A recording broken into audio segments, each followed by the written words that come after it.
चलिए जी, welcome with a new chapter tools for financial analysis comparative statement. ये book कौन सी है, मेरे को एक बार बुक बता दो। Part B book. Part B book का चैप्टर नंबर 2 थ्योरी का है, वो बाद में करेंगे। चैप्टर नंबर 3 स्टार्ट कर रहे हैं। एग्जाम में ये क्वेश्चन आता है, सीधा ही लिख लो 4 मार्क्स का। हर पेपर में ये क्वेश्चन आना ही होता है कंपैरेटिव स्टेटमेंट का, 4 मार्क्स का। चैप्टर का name tools for financial analysis, इसको इग्नोर करना है। चैप्टर का जो मेन नेम है ना, वो ये वाला है, कंपैरेटिव स्टेटमेंट। तो 6-7 पेजेस छोड़ दो पिछले चैप्टर के बाद, क्योंकि उसके अभी मेरे को क्वेश्चंस और रिवाइज करवाने हैं। और उसके बाद लिख लो चैप्टर का name financial statement, tools for financial statement. लिखो इधर tools for financial analysis comparative statement. Mainly chapter का नेम है कंपैरेटिव स्टेटमेंट, और उसके नीचे लिखो भगवान का प्रसाद। ये चैप्टर भगवान का ऐसा प्रसाद है जो 4 में से 4 नंबर ही आते हैं हर बार। मतलब बहुत इजी चैप्टर है। 3 दिन के अंदर ये चैप्टर हमारा खत्म हो जाएगा। अगले 5 या 6 दिन के अंदर हमारे नेक्स्ट 2 चैप्टर खत्म हो जाएंगे। हफ्ता लगा लो मैक्सिमम। ठीक है, इसके नीचे लिखो इस चैप्टर में मेनली आपके पास 3 टॉपिक्स आने वाले हैं। लिखो कंपैरेटिव फाइनेंशियल। ये इधर देख लो एक बार, मैं पहले ये जो अभी मैं 3 टॉपिक्स लिखवा रहा हूं ना, पहले ये समझ लो, ये टूल्स के लिखवा रहा हूं। टूल्स का मतलब होता है कैटेगरीज। फाइनेंशियल एनालिसिस की कैटेगरीज अभी बताऊंगा क्या है। उसमें टोटल 3 तरह के टॉपिक होते हैं कंपैरेटिव, जैसे ये 3rd चैप्टर है। अगर आप 4थे चैप्टर का नेम देखो एक बार, अपने पेजेस टर्न करो और 4th चैप्टर का नेम पढ़ के बताओ मुझे क्या है। बुक खोले तो बुक ले आए आज, तो अपनी बुक खोल। 4th चैप्टर है कॉमन साइज। ठीक है, कॉमन साइज के अंदर एक और टॉपिक है ट्रेंड एनालिसिस। तो ये देखो टूल्स है ना, टोटल 6-7 तरह के टूल्स है फाइनेंशियल स्टेटमेंट के ना। डिंपल इधर, फाइनेंशियल स्टेटमेंट के टोटल 6-7 तरह के टूल्स हैं, जिसमें से 3 टूल्स वो हैं जिसके प्रैक्टिकल क्वेश्चंस आते हैं। 2 चैप्टर में बांटे हुए हैं। तो कौन कौन से 3 है जो प्रैक्टिकल है? एक है कंपैरेटिव फाइनेंशियल स्टेटमेंट, जो इस चैप्टर का नेम है। अगले चैप्टर का नेम क्या था? Common size statement. तो देखो कॉमन साइज स्टेटमेंट। और तीसरा टूल है ट्रेंड एनालिसिस। ये 3 प्रैक्टिकल क्वेश्चंस हैं। कंपैरेटिव फाइनेंशियल स्टेटमेंट का अलग चैप्टर है, इसके नीचे लिख देना चैप्टर नंबर 3। तो कंपैरेटिव फाइनेंशियल स्टेटमेंट यानी कि चैप्टर नंबर 3। कॉमन साइज और ट्रेंड एनालिसिस ये दोनों आते हैं चैप्टर नंबर 4 पे। तो 3rd और 4th चैप्टर की टोटल हेडिंग का नेम होता है टूल्स। उस टूल्स में पहला 3rd चैप्टर है कंपैरेटिव, 4th चैप्टर है कॉमन साइज, 4th चैप्टर में ही आता है ट्रेंड एनालिसिस भी। तो ये लिखना शुरू करो। हाँ, ये सारा कुछ लिखना है। पहले तो लिखो भगवान का प्रसाद। सर ये भी लिखना है भगवान का प्रसाद? जी जरूर लिखना है, मैंने भी लिखा है, आप लोग भी लिखोगे। कहने का मतलब ये है कि बहुत इजी चैप्टर है ये वाला।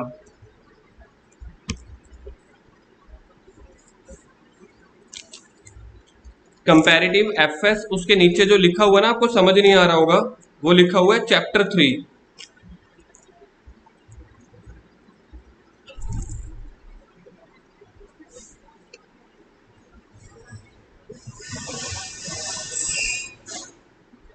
कॉमन साइज स्टेटमेंट, उसके नीचे लिखा हुआ है chapter 4।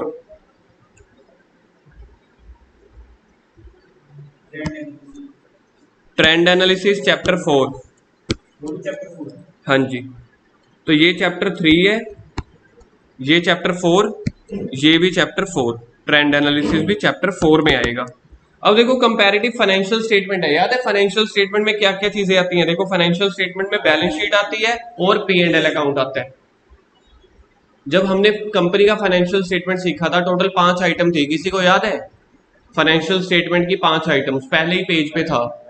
Balance sheet, statement of P&L, cash flow statement, changes in equity, explanatory notes या नोट्स टू अकाउंट्स। तो यहाँ पे फाइनेंशियल स्टेटमेंट के 2 ही टॉपिक गिने जाते हैं, बैलेंस शीट और P&L अकाउंट। ऐसे ही कॉमन साइज का भी बैलेंस शीट और P&L अकाउंट। ट्रेंड एनालिसिस का भी सेम ऐसे ही, balance sheet and P&L account. तीनों में सेम है, मतलब कैटेगरी बैलेंस शीट और P&L अकाउंट।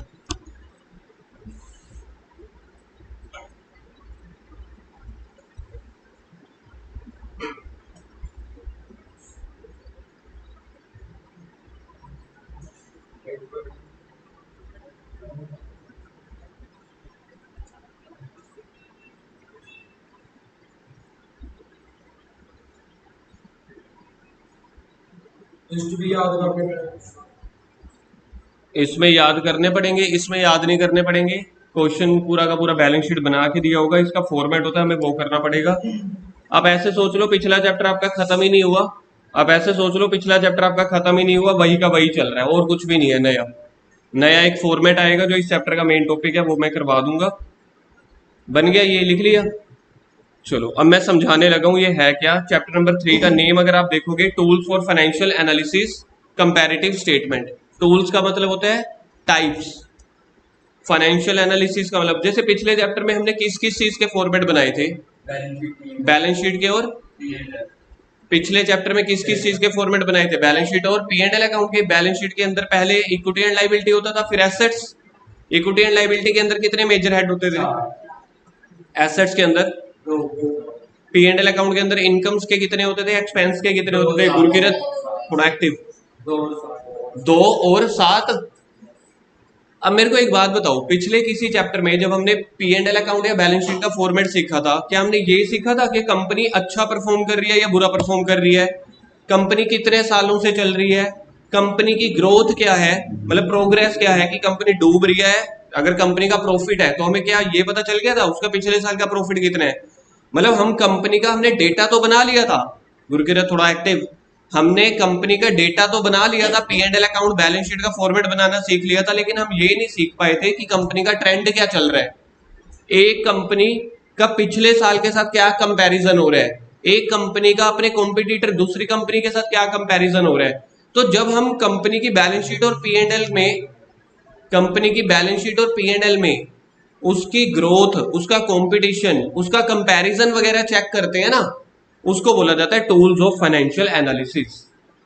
चैप्टर नंबर 1 में हमने क्या सीखा था, पी एंड एल अकाउंट और बैलेंस शीट बनाना, और कुछ नहीं देख रहे थे हम कि कंपनी अच्छा जा रही है बुरा जा रही है, कंपनी के कंपटीशन कैसे है, मनन थोड़ा एक्टिव, कंपनी का कंपटीशन कैसा चल रहा है, कंपनी की ग्रोथ कैसी चल रही है, हमने कुछ भी नहीं सीखा था।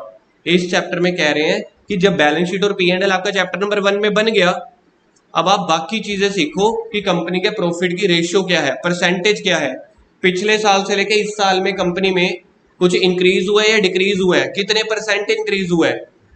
अब जैसे मैं आपको एक बात बताता हूँ, +1 में मार्क्स आए थे 81 किसी स्टूडेंट के 100 में से, +2 में आए 87, ये आए थे 2022 में, ये आए थे 2023 में। मेरे को बताओ ये प्रोग्रेस हुई है या देखा जाए तो डिक्रीज हुआ है, कितने से 6 नंबर से ना, तो मैं यहाँ पे लिख देता हूँ मार्क्स, मार्क्स इंक्रीज या डिक्रीज, तो मार्क्स इंक्रीज यानी कि पॉजिटिव में लिख दूंगा 6। अब अगर मेरे को ये देखना हो कि कितने परसेंट मार्क्स इंक्रीज हुए हैं या डिक्रीज हुए हैं, तो वो कैसे निकालोगे, तो वो निकालोगे आप 6 डिवाइडेड बाय पिछले साल के कंपैरिजन में चेंज हुए ना। देखो इस साल तो इतना हो चुका है 87, लेकिन पिछले साल के कंपैरिजन में चेंज हुआ है ना, तो 6 को अगर मैं 81 से डिवाइड कर दूं, 100 से मल्टीप्लाई कर दूं, तो मेरे पास आ जाएगा कि उसके कितने परसेंटेज चेंज हुए। ये देखो ये क्या है, ये हमने +1 में मार्क्स लिए थे 81, लेकिन क्या अभी मुझे पता चल रहा है कि मैं इंटेलिजेंट हूं या नहीं हूं, कि बाकी कोई कंपटीशन कोई कंपैरिजन किसी से नहीं पता चल रहा ना। फिर मैंने +2 में लिए 87, तो पहले मैंने 87 लिख दिए, अभी भी मेरे को पता नहीं चल रहा कि क्वेश्चन में कंपैरिजन क्या है। फिर इसके बाद मैंने क्या सोचा कि अपने +1 और +2 को कंपेयर करूं, तो मैंने देखा 6 नंबर इंक्रीज हो गए और कितने की परसेंटेज चेंज हुई। ऐसे ही कंपनी में होता है, कंपनी में देखो तो ये तो एक था एक देसी एग्जांपल, अब मैं आपको बता रहा हूं जो आपके क्वेश्चंस आने वाले हैं। जैसे समझ लो कंपनी की सेल्स किस हेड में आती है, sales of goods, Gurkirat question पूछ रहा हूं मैं, सुन नहीं रहा, पी एंड एल इनकम आगे, सेल्स ऑफ गुड्स कौन सा major head, sub head, RFO, Dimple ने बता दिया RFO। तो समझ लो 2022 में या 2021 में, पिछले साल मेरी रेवेन्यू जो हुई थी ना, ये हुई थी 8 लाख रुपए, करंट ईयर में मेरी जो सेल हुई है 10 लाख हुई है, तो ये मेरे 2 लाख की इंक्रीज हुई है डिक्रीज हुई है, प्लस में हुई है कि माइनस में, तो देखा जाए तो आपने इसमें से ये माइनस कर दिया है ना, 10 लाख में से 8 लाख, तो 2 लाख का आपका रुपीज इंक्रीज हुई है। पहले सेल थी 8 लाख, फिर सेल बढ़ के हो गई 10 लाख। अब आपने देखना है ये तो हो गया चेंजेस इन रुपीज, कि आपकी रुपीज के अंदर कितना चेंज हुआ है। अब अगर मेरे को निकालना है changes in percentage, 2 lakh upon 8 lakh multiply by 100, तो ये आ जाएगा 25%। यहां से आपको पता चल गया 2 लाख रुपए का चेंज आया, इस वाले से पता लग गया 25% का चेंज आया। बात तो एक ही है, लेकिन कभी कभी हमें चीजें रुपीज में समझ आती हैं, कभी परसेंटेज में। तो परसेंटेज की हमेशा जल्दी एक्सेप्टेंस होती है। तो ये एक आपका टूल है जब आपने क्या किया है, 2 सालों के डेटा को कंपैरिजन किया है। चीज समझ में आ गई? तो ये कंपैरेटिव स्टेटमेंट इसी को बोलते हैं। कंपैरेटिव स्टेटमेंट वो होती है जब आप अपनी 2 साल की बैलेंस शीट को या 2 साल के डेटा को एक दूसरे के साथ कंपेयर करते हो और साथ में आप 2 चीजों के रिजल्ट निकालते हो, क्या चेंज हुआ रुपीज में, क्या चेंज हुआ परसेंटेज में। ये फॉर्मेट था। तो फॉर्मेट क्या बना, पिछले साल का डाटा 2021 का, फिर 2022 का यानी कि करंट ईयर का। कभी कभी पेपर में दिया होता है प्रीवियस ईयर और करंट ईयर, तो पहले प्रीवियस ईयर फिर करंट ईयर, उसके बाद 2 कॉलम बनने हैं, changes in rupees, changes in percentage. Question खत्म। यही है इस चैप्टर में। माइनस करके मतलब ये है कि बैलेंस शीट ज्यादा दी होगी आपको, वो 15-20 आइटम दी होंगी, पूरी बैलेंस शीट बनानी होगी। पूरी बैलेंस शीट में क्वेश्चन में ज्यादातर बैलेंस शीट भी बना के दी होती है। आपको मेनली तो ये वाले 2 डिब्बे बनाने हैं।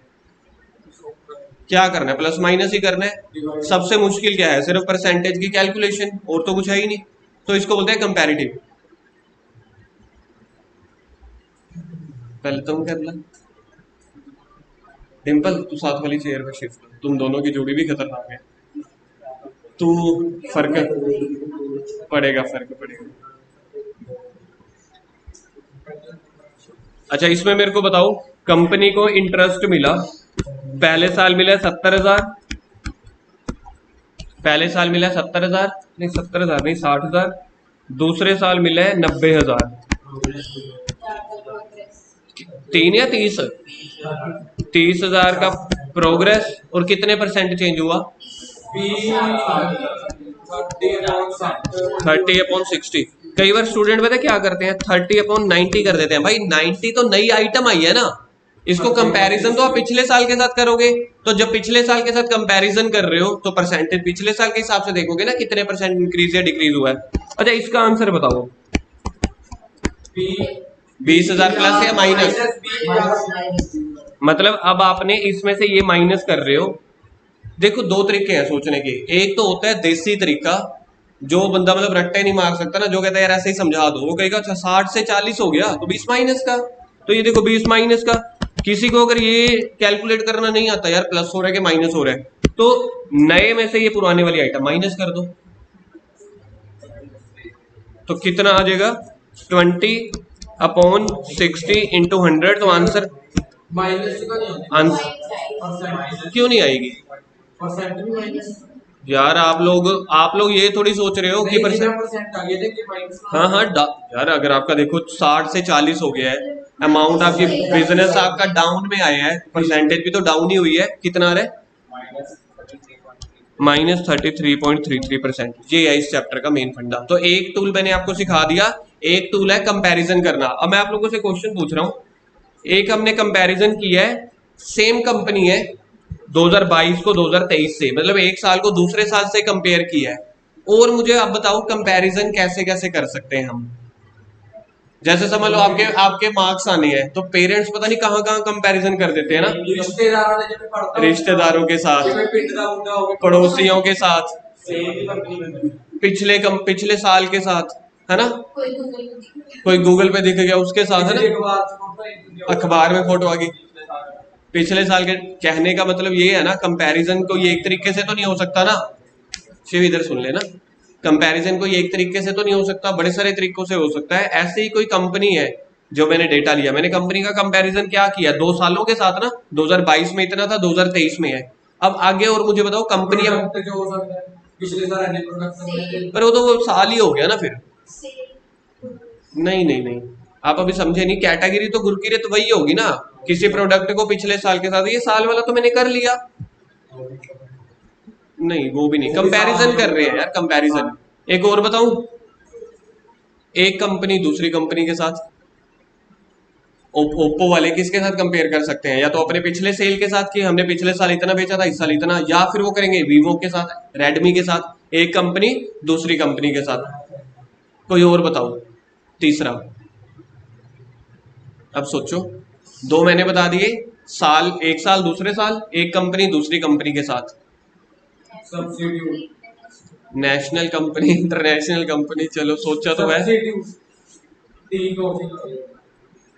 गुरुकिरे जो पूछ रहा हूँ वो काम की चीज बताना यार। तो फिर वो तो एक कंपनी दूसरी कंपनी हो गई।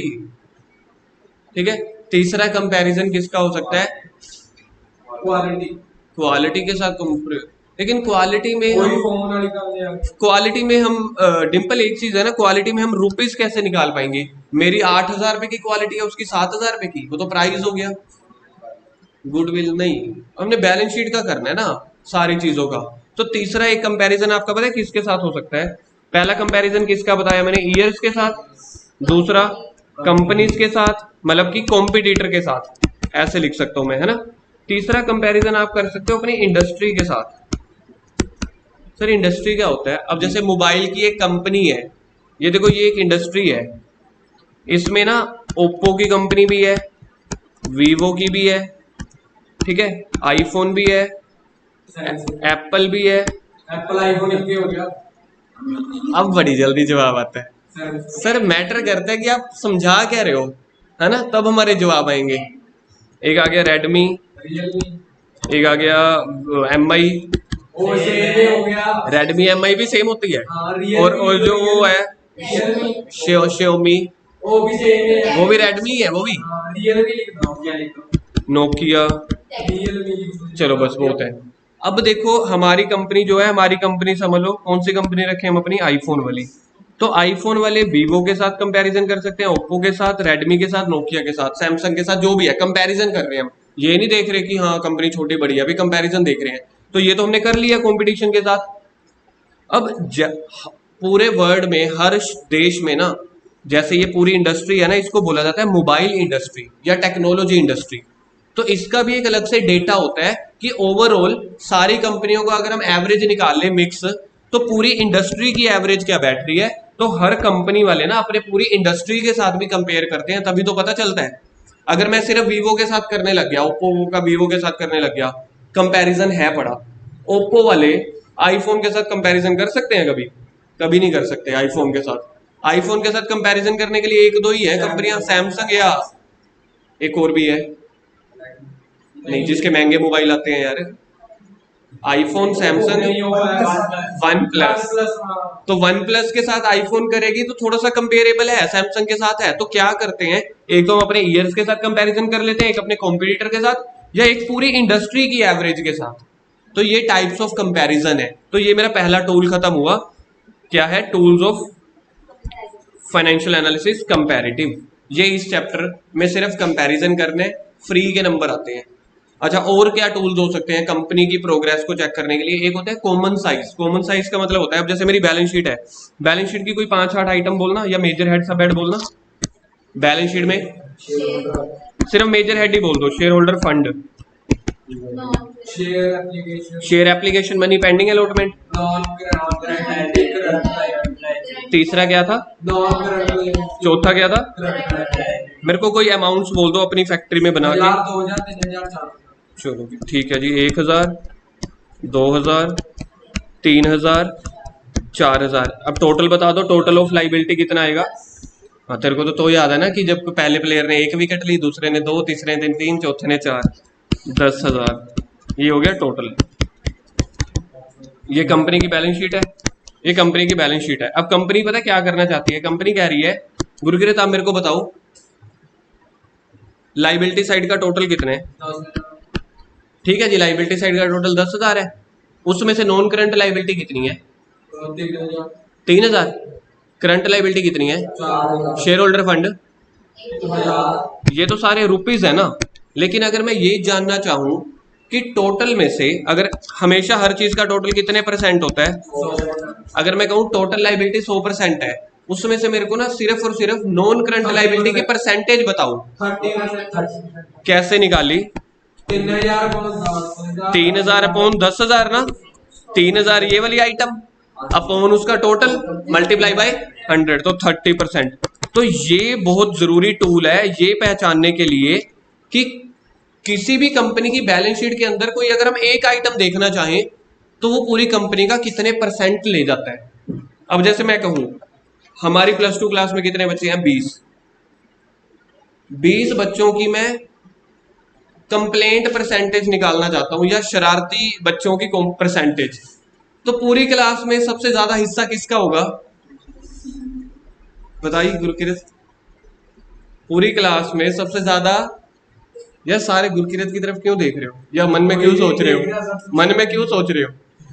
तो कहने का मतलब ये है कि अगर अपन किसी भी ओवरऑल डेटा में से किसी एक आइटम का ये हिस्सा निकालना चाहते हैं कि मेरा हिस्सा कितना निकलता है, तो ये वो चीज है। इससे क्या पता चलता है, अब कंपनी के बड़े सारे खर्चे होते हैं, कंपनी के टोटल 7 तरह के खर्चे होते थे ना, 7 तरह के खर्चे। पहला क्या होता था, कॉस्ट ऑफ मटेरियल कंज्यूम्ड, दूसरा परचेजेस, तीसरा चेंजेस इन इन्वेंट्री, चौथा एम्प्लॉय बेनिफिट, पांचवा क्या था, फाइनेंस को, 6वां क्या था, 7वां अदर एक्सपेंसेस में क्या क्या थे, कोई एक दो आउटस्टैंडिंग एक्सपेंसेस, कोई रेंट वगैरह हो गया, ठीक है, ये सब खर्चे। तो सोच के देखो 7 खर्चे में से ना टोटल खर्चा हुआ था 1 करोड़ का। एडवर्टीजमेंट के खर्चे कहाँ आते हैं 7th में से, अदर आउटस्टैंडिंग में, थोड़ी अदर एक्सपेंसेस में एडवर्टीजमेंट है। 1 करोड़ के कंपनी के खर्चे हो गए, कंपनी तो हिल गई। कंपनी ने सोचा सारे एम्प्लॉइज को हटा दो, खर्चा बहुत हो गया। कंपनी ने सोचा सारे लोन वापस, जो हम लोन लिए हो ना वो सारे वापस कर दो, इंटरेस्ट का खर्चा बहुत पड़ रहा है। लेकिन बाद में पता क्या चला, जब मैंने देखे ना P&L अकाउंट को उठा के देखा, उसमें देखा 95 लाख का खर्चा, 1 करोड़ में से 95 लाख का खर्चा खाली एडवर्टीजमेंट का था, यानी कि 7th के अदर एक्सपेंसेस में आ रहा था। तो बताओ इस केस में मैंने सारे एम्प्लॉइज को निकाल दिया, सारे लोन रीपे कर दिए, परचेज करनी, सामान खरीदना बंद कर दिया, क्या वो इतना रेलिवेंट पार्ट था? सारे खर्चे मिला के 5 लाख थे, खाली खाली एडवर्टीजमेंट था। तो मेरे को कौन से खर्चों पे कंट्रोल करना था, एडवर्टीजमेंट वाले पे ना। तो अगर मेरे को पता चल जाएगा टोटल खर्चों में से कितना परसेंट एडवर्टीजमेंट का है, कितना परसेंट फाइनेंस कॉस्ट का, कितना परसेंट एम्प्लॉइज का, तभी तो मैं कोई डिसीजन ले पाऊंगा। अब जो कंपनी के मालिक होते हैं वो कंपनी में पैसा लगा देते हैं, लेकिन बैठते घर पे हैं, जरूरी नहीं है वो आएंगे ही जाएंगे, उन्होंने तो शेयर खरीद लिए, पैसा लगा लिया। तो सोच के देखो, जब उनको कोई चीज का डिसीजन लेना हो तो किसी चीज की परसेंटेज पता चलेगी तभी तो डिसीजन ले पाएंगे। तो क्या किया जाता है, कॉमन साइज में हम हर चीज की परसेंटेज निकाल लेते हैं। ये हो गई 10%, ये हो गई 20%, ये हो गई 40%। तो अब मेरे को बताओ, ये कंपनी की बैलेंस शीट है, सबसे ज्यादा परसेंटेज का हिस्सा किसके पास है? सबसे ज्यादा करंट वाले के पास है ना। तो इसका मतलब है कंपनी के अंदर करंट लाइबिलिटी बहुत ज्यादा है। करंट लाइबिलिटी वो होती है जो हमने 12 महीनों के अंदर देनी है। शॉर्ट टर्म लाइबिलिटी है तो कंपनी इसको कम करना चाहेगी।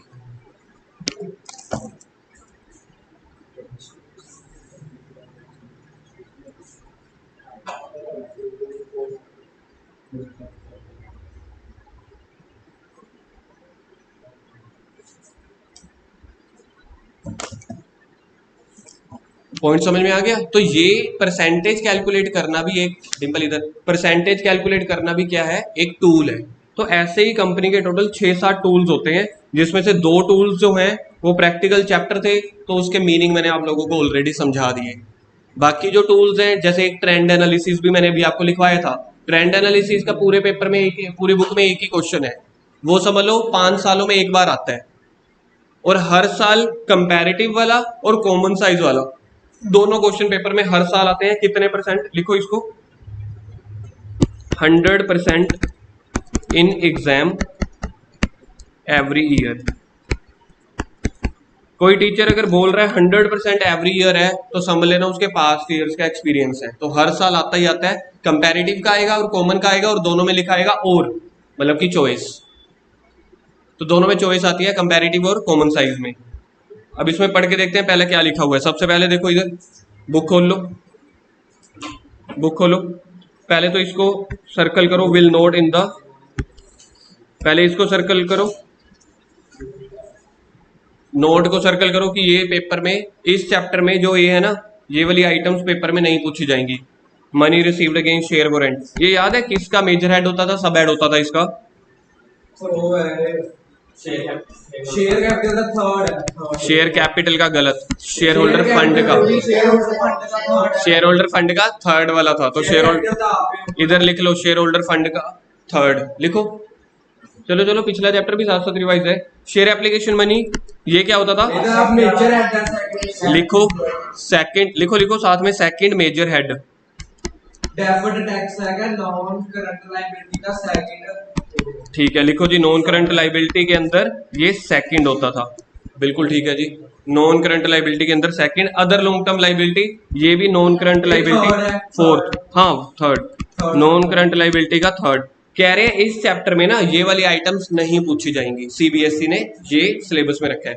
ये नहीं कहा कि ये वाली आइटम्स पहले चैप्टर में नहीं रखी जाएंगी। बच्चों के पता क्या डाउट्स निकल के आते हैं, सर साफ साफ तो लिखा हुआ है will not be given in the examination board, पर ये भी तो देखो ना in the chapter of comparative या कॉमन साइज, मतलब अगले जो आने वाले चैप्टर हैं उसमें से इससे रिलेटेड आइटम्स नहीं आएंगी। ऐसा इसलिए है क्योंकि ये आइटम्स जो है ना ये बहुत टेक्निकल आइटम्स है। पहले चैप्टर में कहते हैं मेजर हेड सब हेड तो पूछेंगे हम इसके, अगले किसी चैप्टर में इसके बारे में नहीं पूछेंगे। तो इसके साथ पहले लिखो बट चैप्टर 1 में, एक सेकंड रुको, एक सेकंड, बट चैप्टर 1 में ये पूछी जाएगी, ये इसी चैप्टर के लिए है। But not deleted in chapter 1, but not deleted in chapter 1, only deleted here. नहीं तो कहीं गुरकिरत आके कह दे मेरे को सर उधर लिखा हुआ था कि सिलेबस में आएगा नहीं, आपने हमें मेजर हेड सब हेड याद करा दिए। तो मेजर हेड सब हेड तो आएंगे इसके, इस चैप्टर में नहीं पूछा जाएगा। आई थिंक बड़ा क्लियर है। ऐसे ही एसेट्स के बारे में भी है, capital work in progress. CBSE एक बोर्ड है यार आपका। सर क्वेश्चन पेपर जो होता है डिफरेंशिएट किए पहले जो है कोई मिक्स होता है, जो पहली बुक है ठीक है, और जो दूसरी और तीसरी बुक है उसको इकट्ठा बोला जाता है, मतलब part A book part B book. Capital work in progress किसी को याद है? पहले non current asset, fixed assets का थर्ड, ठीक है। तो ये वाली आइटम जो है पेपर में नहीं पूछी जाएंगी। Intangible asset, under development, deferred tax asset, other non current bank deposit, more than, ठीक है जी। आगे प्रीलिमिनरी एक्सपेंसेस वाली भी। अब हम पढ़ रहे हैं टूल्स फॉर फाइनेंशियल एनालिसिस, जो चैप्टर का नेम है। इसके आगे एरो डालो, इसके आगे एरो डालो, tools for financial analysis.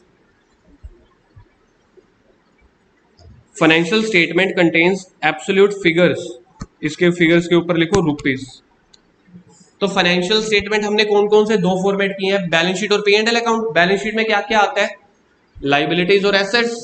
P and L में क्या आता था, इनकम्स और एक्सपेंसेस। तो देखो इधर यही चार चीजें हैं। कह रहे हैं फाइनेंशियल स्टेटमेंट में एसेट्स लिखो नंबर 1, लाइबिलिटीज नंबर 2, रेवेन्यू मतलब इनकम नंबर 3, एक्सपेंसेस नंबर 4। वही रेवेन्यू और प्रॉफिट एक ही बात हो गई। कह रहे हैं जो आपने P and L balance sheet में देखा यही चार चीजें तो देख के आए हो आप, लाइबिलिटीज, एसेट्स, इनकम्स, एक्सपेंसेस। अगली लाइन देखो बहुत इंपॉर्टेंट है, इसी वजह से ये चैप्टर है। जो अगली लाइन है ना, दे do not reveal the earning capacity, liquidity, financial soundness of enterprise.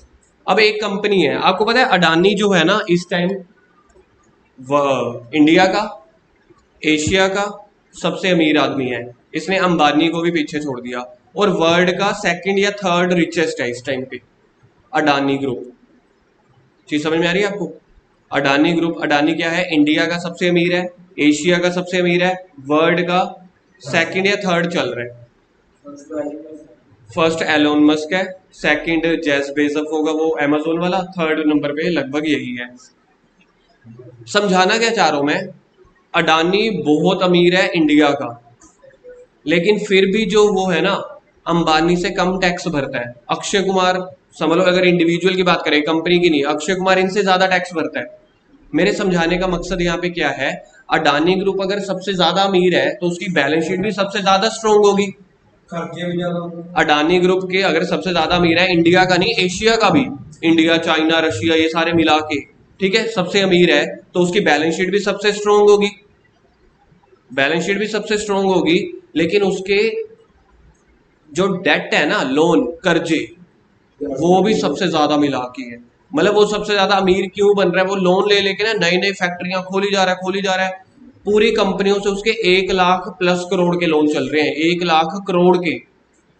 ये मैं कम बोल रहा हूँ, समझ लो 1 लाख। हाँ जी। भरेगा कैसे? भरेगा कैसे? जब कंपनी प्रोडक्ट बेचेगी, समझ लो जो उसका मेन काम है, पैसे आएंगे तो वो फिर बैंक को किस्त देते हैं। यही तो रली मिली भगत होती है। मेरे कहने का मतलब, पहले पहले मेरे को समझाने दो एक लाइन। मेरे समझाने का मतलब ये है कि चाहे वो इंडिया का सबसे अमीर बंदा है, चाहे उसकी बैलेंस शीट में हमें लग रहा है कि उसकी बैलेंस शीट तो बहुत ऊपर जा रही है, ठीक है, कि इतनी ज्यादा उसकी वैल्यू है, पर फिर भी वो कंपनी की एक्चुअल अर्निंग कैपेसिटी नहीं बता पाते, ना ही कंपनी की फाइनेंशियल साउंडनेस। साउंडनेस का मतलब होता है कि कंपनी वाकई एक अच्छी पोजीशन में जा रही है कि नहीं, अच्छी ग्रोथ में जा रही है कि नहीं। चाहे उसके पास बैलेंस शीट में 1 लाख करोड़ रुपया पड़ा है, उसकी जो एसेट्स है, फिक्स्ड एसेट्स के अंदर टेंजिबल इंटेंजिबल कई लाख करोड़ है, फिर भी उससे कंपनी की फाइनेंशियल साउंडनेस ये नहीं पता चलती कि कंपनी सच में क्या बढ़िया काम भी कर रही है। सरप्रीत और गुरकिरत थोड़ा एक्टिव। ये भी नहीं पता चलता कि क्या कंपनी बहुत बढ़िया काम कर रही है कि नहीं कर रही। इसी को पहचानने के लिए ये चैप्टर जन्म लिया था, टूल्स। इसी को पहचानने के लिए कंपैरेटिव स्टेटमेंट आया कि एक काम करो, अपनी कंपनी को ना अंबानी की कंपनी के साथ कंपेयर करो, तभी तो जिन कंपनी लोगों ने पैसा लगाया हुआ है तभी तो समझ पाएंगे कि यार है कि नहीं है। अब जिन्होंने लोन लिए हुए हैं, अंबानी ने, अडानी अडानी ग्रुप ने, इंडिया में सबसे ज्यादा लोन अडानी ग्रुप ने ले रखे हैं। अब अगर हम कंपनी की ग्रोथ की बात कर रहे हैं, तो अगर उनके लोन की बात करें, कितना लोन लिया हुआ है अंबानी ने और अडानी ने, अडानी ने लिया हुआ है इतना, अंबानी ने लिया हुआ है इतना, तो आप कंपैरिजन कैसे कर सकते हो ना कि अडानी ग्रुप ही ऊपर जा रहा है। तो इसलिए कंपैरेटिव स्टेटमेंट में हम एक साल को दूसरे साल के साथ भी कंपेयर करते हैं, एक कंपनी को कॉम्पिटिटर दूसरी कंपनी के साथ भी। ये भी एक तरह से एक टूल है पहचानने का। इसलिए कह रहे हैं कि ये जो टूल्स है ना, फाइनेंशियल स्टेटमेंट में तो दिए नहीं होते। अब पिछला चैप्टर आपने किया था मेजर हेड सब हेड वाला, या कल हमने क्वेश्चन किए थे ना, बैलेंस शीट बना के दिखाओ, 5-6 आइटम दी हुई थी, मेजर हेड के सामने आप अमाउंट लिख रहे थे, या P&L अकाउंट बना के दिखाओ। क्या कभी हमने ये देखा था कि ये पिछले किसी चैप्टर में ये आया हो कि weather company is going good और बैड? ये तो आया ही नहीं था। हमने तो बैलेंस, हमें डेटा दिया, हमने बैलेंस शीट बना दी। तो ये टूल्स ये पहचानते हैं कंपनी की, क्या कंपनी एक अच्छी पोजीशन में है कि नहीं है, कंपनी की परसेंटेज क्या है, दूसरी कंपनी के साथ कंपैरिजन क्या है, पिछले साल के साथ कंपैरिजन क्या है। तो ये वाली लाइन दोबारा पढ़ो जो हाईलाइट की हुई है, ये वाली लाइन दोबारा पढ़ो जो हाईलाइट हो रखी है, दे डू नॉट, आगे, they are not readily understandable to users. अब सोच के देखो यार गुरकिरत, आपके पापा ने ना मुझसे प्रभावित होके किसी कंपनी के 100 शेयर खरीद लिए, ठीक है, 300 रुपए का एक शेयर था, 100 शेयर खरीद लिए, तो 300 इंटू 100 कितना होता होगा? 30,000 या 3,000? 30,000 के शेयर खरीद लिए। तो आपके जो फादर है ना, वो कंपनी के मालिक बन गए, लेकिन किस हैसियत से? 30,000 की हैसियत की, लेकिन है तो मालिक, है ना। इन्वेस्टर का एक टैग तो मिल गया ना, आप कंपनी के शेयर होल्डर्स है, इन्वेस्टर है, हमने कंपनी में पैसा लगा रखा है, चाहे 10 रुपए चाहे 30,000 रुपए। अब मालिक साहब पता है क्या कहते हैं, मालिक जी, बाबू जी कहते हैं यार कंपनी की बैलेंस शीट ले आओ। मेरा गुरकिरत पढ़ता है, MCA जाता है, तरुण सर्कल जाता है जी, कंपनी की बैलेंस शीट लेके आओ। अब हम कंपनी की बैलेंस शीट पढ़ेंगे। गुरकिरत के पापा इन्वेस्टर थे, मालिक थे कंपनी के, लेकिन 30,000 की वैल्यू के। तो जो भी इन्वेस्टर्स होते हैं ना, उनके पास बैलेंस शीट पहुंच जाती है हर साल, या मेल में, नहीं तो घर पे पहुंच जाती है इतनी मोटी बन के, ठीक है, पहुंच जाती है। तो मेल पे आई जी, या बैलेंस शीट आ गई, गुरकिरत के पापा देख रहे हैं 1 लाख करोड़, 5,000 करोड़, 10,000 करोड़, उनको ना एक आइटम दिखी, premium on redemption of capital, premium on redemption of debenture. और गुरकिरत के पापा कहे पहली बात मेरे को प्रीमियम नहीं पता, मैं तो अपने पुत्र नु प्यारा प्यारा कह के बुलाता सन, तो प्यारा पता है, प्रीमियम पता नहीं क्या आ गया। प्रीमियम ऑन रिडम्पशन, रिडम्पशन असि तो हमेशा कांग्रेचुलेशन सुने सी, रिडम्पशन क्या है? डिबेंचर, ये तो वर्ड से सुने ही नहीं। कहने का मतलब क्या है, बैलेंस शीट के अंदर कुछ कुछ आइटम इतनी मुश्किल होती हैं। Security premium, sinking fund, sinking fund, Gurkirat कहता अच्छा टाइटैनिक जहाज सिंक हो रहा होगा ना, उसका फंड है। बात तो सही है। अब जब तक हमने पढ़ ही नहीं रखा सिंकिंग फंड क्या है, मेरी नजर में तो वही आएगा ना, सिंकिंग मतलब डूबना, सिंक वही होता है ना, डूबना, डूबने वाला फंड है। ये क्या है? मतलब अगर कॉमर्स वाले बच्चों को नहीं पता टेक्निकल आइटम्स, तो आम इंसान जिन्होंने पैसा लगा रखा है उनको पता होंगी ये चीजें। कम से कम आपको डिबेंचर का मतलब तो पता ही होगा कि चल लोन है यार, ठीक है, लोन लिया हुआ है हमने।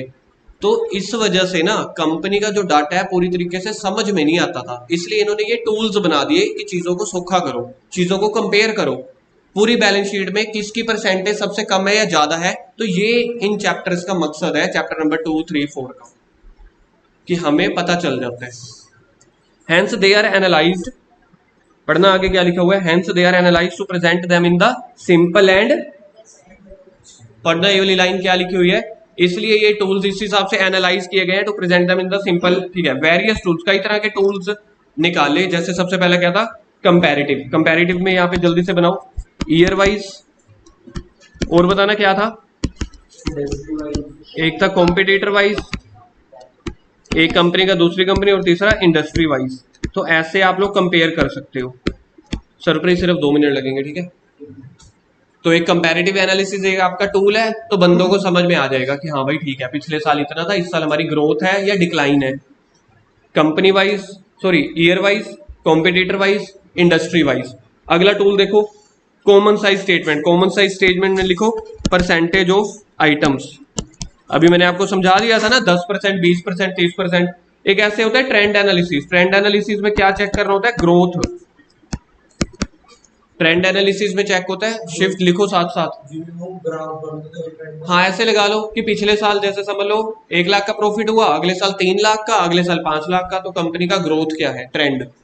आगे है रेशियोज, कैश फ्लो स्टेटमेंट। ये दोनों तो आपके अगले चैप्टर्स हैं, तो रेशियोज के आगे लिखो चैप्टर नंबर 6, और इसमें लिखो चैप्टर नंबर 7। ये तो अपने अगले चैप्टर्स हैं, इससे ये भी कंपनी के टूल्स हैं।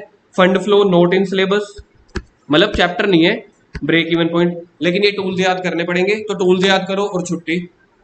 कितने टूल्स हैं, comparative statement, common size statement, trend analysis, ratios, cash flow statement, fund flow statement, break even. एक बार जल्दी से टूल्स याद करते हैं। पहला टूल क्या था, कंपैरेटिव, दूसरा कॉमन साइज, तीसरा ट्रेंड एनालिसिस, चौथा रेशियोज, पांचवा कैश फ्लो, छठवां फंड फ्लो, और ब्रेक इवन। इधर लिखो इंपॉर्टेंट फॉर एग्जाम, ये 7 पॉइंट लिख दो, इधर ही लिख दो इंपॉर्टेंट फॉर एग्जाम। शिव जो बोले पहले बोले, एक तो तेरे को समझ ही बाद में आती है। इंपॉर्टेंट फॉर एग्जाम, बाकी करेंगे कल। कि नोटिंग करनी पड़ती है और परसेंटेज कैलकुलेट करनी पड़ती है। रुपीज वाला निकालना जो थर्ड कॉलम है, ये तो बड़ा इजी है, ये तो प्लस माइनस करना है। मेन नहीं, सिर्फ यही है। हाँ बैलेंस शीट गिवन होगी, लेकिन अब ये बैलेंस शीट ऐसे गिवन होगी, आइटम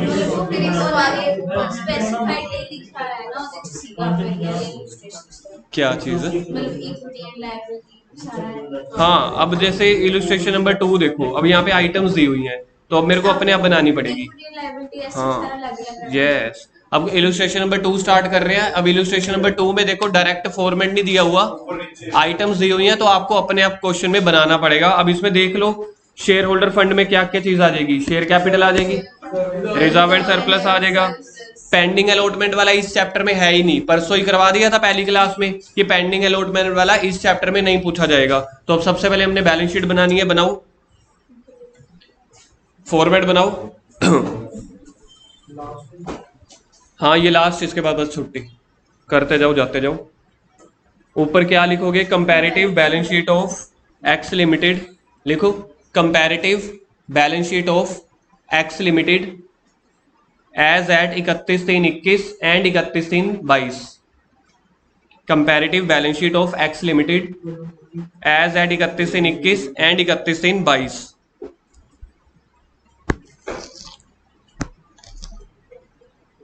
सबसे पहले फॉर्मेट देख लेना, ए बी सी डी, यहां पे आ जाएगा 31/3/21, 31/3/22, changes in rupees, changes in rupees, changes in percentage. ये हो गया नोट्स, ठीक है जी। सबसे पहले आपको हमेशा यही लिखना है, इक्विटी एंड लाइबिलिटी।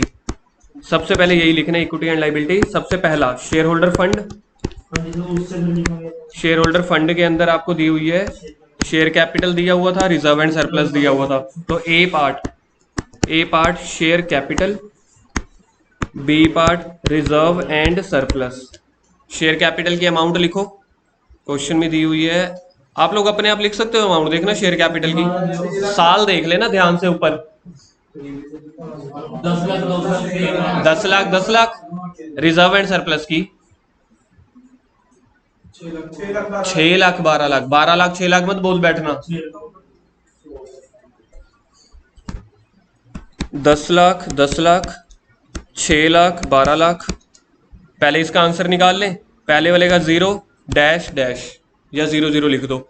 अगले वाले का आंसर आएगा, अगले वाले का चेंजेस 6 लाख। अब इसमें 6 lakh divided by 6 lakh Guna 100, 100%। Percentage चाहे आप बाद में निकालते रहेंगे। उसके बाद देख लेते हैं उसके बाद क्या है। Share application money pending allotment इस चैप्टर में है नहीं। नॉन करंट लाइबिलिटी, हाँ ये है नॉन करंट लाइबिलिटी। तो मेरे को नॉन करंट लाइबिलिटी का फॉर्मेट बनाना पड़ेगा। इधर लिखो point number second, non current liability. Non current liability के अंदर A part long term borrowings.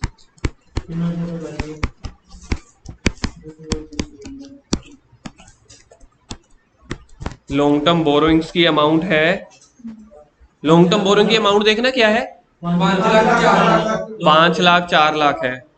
इधर 5 लाख इधर 4 लाख, तो ब्रैकेट में लिखोगे 1 लाख। परसेंटेज बाद में देख लेंगे, ठीक है जी। उसके बाद नॉन करंट लाइबिलिटी की कोई और आइटम देखना। नॉन करंट लाइबिलिटी की आइटम ढूंढो पहले। नहीं है, नॉन करंट लाइबिलिटी में कुछ नहीं है। अब करंट लाइबिलिटी में क्या आ रहा है, ट्रेड पेबल्स। तो अगला हेड मैं बनाऊंगा करंट लाइबिलिटी का, point number 3। Point number 3 current liability. Current liability के अंदर पॉइंट दिया हुआ है तो हम उसको लिख देंगे A, trade payables. Trade payables value 1 minute बता रहा हूं बस। ट्रेड पेबल की अमाउंट आप लोग खुद ही बता दो क्या है। 9 लाख और 12,70,000 लिखो जी। 9 लाख 12,70,000। आपके पास बैलेंस शीट सामने देखो, स्क्रीन पे है। कोई और लाइबिलिटी बच रही है देखना। यस, बाकी सारी एसेट्स हैं। टोटलिंग कर लो, लाइबिलिटी साइड का टोटल करो। अमाउंट क्या थी यार, 9 लाख और 12,70,000। तो इसका आ जाएगा 3,70,000। टोटल मारना, 10 और 6 16, 16 और 5 21, 21 और 9 30। पहले का 30 लाख आ रहा है देखना। पहले साल का 30 लाख आ रहा है लाइबिलिटी का टोटल। 10 और 6 16, 16 5 21। क्यों, 2 साल हैं। लाइबिलिटी और एसेट साइड बराबर होते हैं। 10 और 12 22, 22 और 4 26, 38,70,000। तो चेंज हो गया 8,70,000। ठीक है जी, चेंजेस हो गया 8,70,000। उसके बाद बनाओ आगे एसेट्स। उसके बाद बनाओ एसेट्स। एसेट्स के अंदर पहला हमारे पास होता है non current assets, fixed assets, land and building. नहीं फिक्स्ड के अंदर टेंजिबल। अब देखेंगे क्या बनेगा। ठीक है जी, पहले ये बनेगा non current asset. Non current asset के अंदर फिक्स्ड एसेट, फिक्स्ड एसेट के अंदर टेंजिबल। अब आइटम्स देख लेते हैं टेंजिबल वाली क्या क्या है। लैंड एंड बिल्डिंग लिखो। Land and building 16 lakh 15 lakh 15-16। अच्छा 15 lakh 16 lakh. Plant and machinery 5 lakh 6,30,000। Plant and machinery 5 lakh 6,30,000। 5 lakh 6,30,000। इसके बाद आपके पास बन जाएगा फिक्स्ड एसेट टेंजिबल हो गया। इसके बाद बनाओ fixed asset intangible. Fixed assets intangible. Intangible के अंदर आपको दिया हुआ था क्वेश्चन में गुडविल। गुडविल की अमाउंट है 1 लाख और डैश। गुडविल की अमाउंट है 1 लाख और डैश, मतलब 0। हाँ जी, इन्वेस्टमेंट इसके बाद ये खत्म हो गया, दो ही चीजें बच गई, इन्वेस्टमेंट। तो इन्वेस्टमेंट कुछ नहीं है तो नॉन करंट होगा, पहले ही बताया हुआ है, कुछ ना दिया हो नॉन करंट। तो ये मेरे पास नॉन करंट एसेट के अंदर का ही पार्ट है। ये जो फिक्स्ड एसेट टेंजिबल लिखा था ना उसको ए कर देना। अब बी पार्ट है non current investment. Non current investment, ये जो आपको इन्वेस्टमेंट दी हुई है ये नॉन करंट इन्वेस्टमेंट है। अमाउंट लिख लो 1,00,000, 1,20,000, 1,00,000, 1,20,000।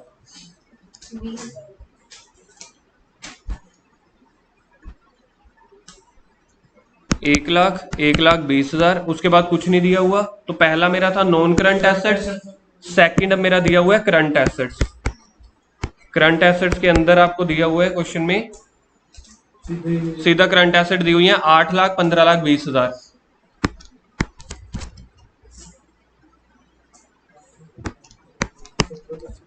करंट एसेट दी हुई है 8,00,000 और 15,00,000, 20,000। चेंजेस इन रुपीज बताओ क्या क्या निकल रहा है। पहले इसका टोटल करो, एसेट साइड का टोटल देखो वही आ रहा है जो लाइबिलिटी साइड का आ रहा था।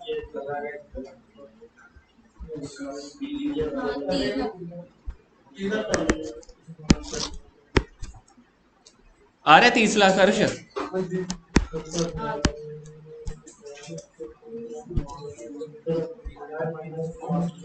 ये आ गया 30,00,000। देखना सेकंड 2021 2022 वाले का वही आ रहा है 38.70 था या 60, 38,70,000 और इधर आ जाएगा 8,70,000। ये तो दोनों बराबर ही आते हैं। अब मेरे को बताओ जी, पहला फर्स्ट में शेयर कैपिटल वाले में तो कुछ नहीं था, 0,0। उसमें रिजर्व एंड सरप्लस में 6,00,000 और 100%। लॉन्ग टर्म बोरिंग का बताना -20 यार, -20 1,00,000 आएगा तो माइनस में 20 आ रहा है कि 25 आ रहा है? 20%। चलो जी, इसका आ रहा है 20% ब्रैकेट में, ठीक है जी। करंट लाइबिलिटी का बता दो। करंट लाइबिलिटी का किसी ने किया हो 3,70,000 डिवाइडेड बाय 9,00,000। कोई और जशन? करंट ट्रेड पेबल का बताओ 3,70,000 डिवाइडेड बाय 9,00,000 इंटू 100। कर ले गुरकीरत, पिछली बार भी तूने जोश दिखाया था। 3,70,000 डिवाइडेड बाय 9,00,000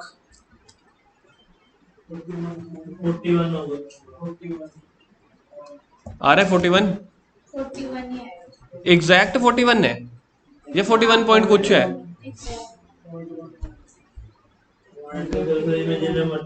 41.11 आ रहा है जी, 41.11 आ रहा है, 41.11।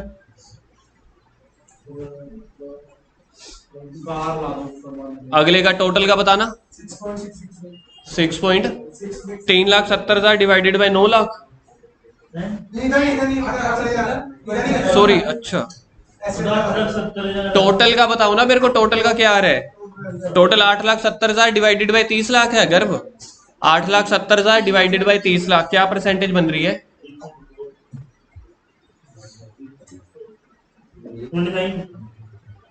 29 पॉइंट, ये एग्जैक्ट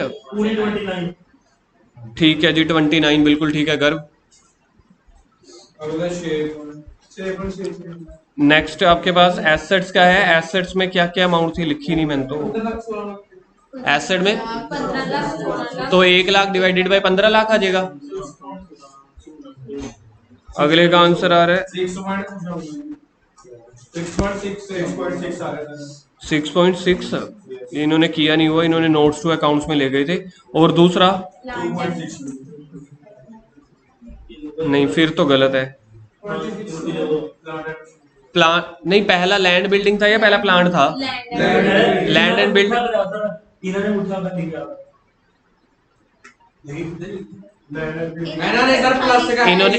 इन्होंने एक्चुअली प्लस क्यों किया है आपको याद है? मैं बताता हूँ ना, बैलेंस शीट में अगर दो आइटम होंगी तो नोट्स टू अकाउंट्स बनेगा, तो इन्होंने नोट्स टू अकाउंट्स बनाया हुआ है। और नोट्स टू अकाउंट्स में इन्होंने इंडिविजुअल परसेंटेज नहीं निकाली, इकट्ठी कर ली। तो आपका जो दोनों का आंसर बनेगा ना, प्लांट मशीनरी और लैंड और बिल्डिंग का, वो 11.5 आना चाहिए, और वो आ नहीं रहा अपना। पहले प्लांट है कि पहले लैंड है? लैंड। लैंड का आंसर आप लोगों ने क्या बताया मुझे? 6.6। अब उसका बताओ, प्लांट का।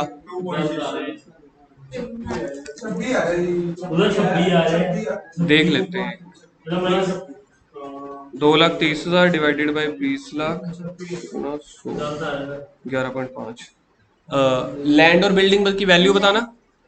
1 लाख बाय 15 सर होता सही है, होता सही है। 1 लाख बाय 15 लाख ये अपना करिए 2 लाख।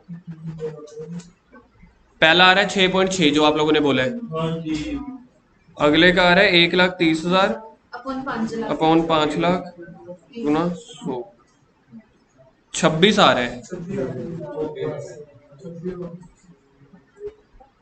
सर जी जी इमेज करिए फिर तो आ रहे हैं। 2 लाख 30,000 ना करिए फिर तो इन्होंने इकट्ठा कर दिए। चलो कोई बात नहीं, अगली आइटम देखो। अगला फुल है 100। मैथमेटिक्स है बस, अगला फुल है माइनस। बता दूंगा मैं आपको अगली कि क्या। माइनस 100 आऊंगी। नेक्स्ट आइटम आपके पास है माइनस माइनस का 100। हाँ, क्योंकि पूरा का पूरा खत्म हो गया। पहले तो आएगा 1 लाख माइनस का, और माइनस का 100%। उसके बाद इन्वेस्टमेंट का बताओ मेरे को। 20%। इन्वेस्टमेंट का 20 प्लस में आ रहा था या माइनस में? प्लस में। करंट एसेट्स का 90। टोटलिंग करना, अगला 29 है। अगला तो आएगा ही 29।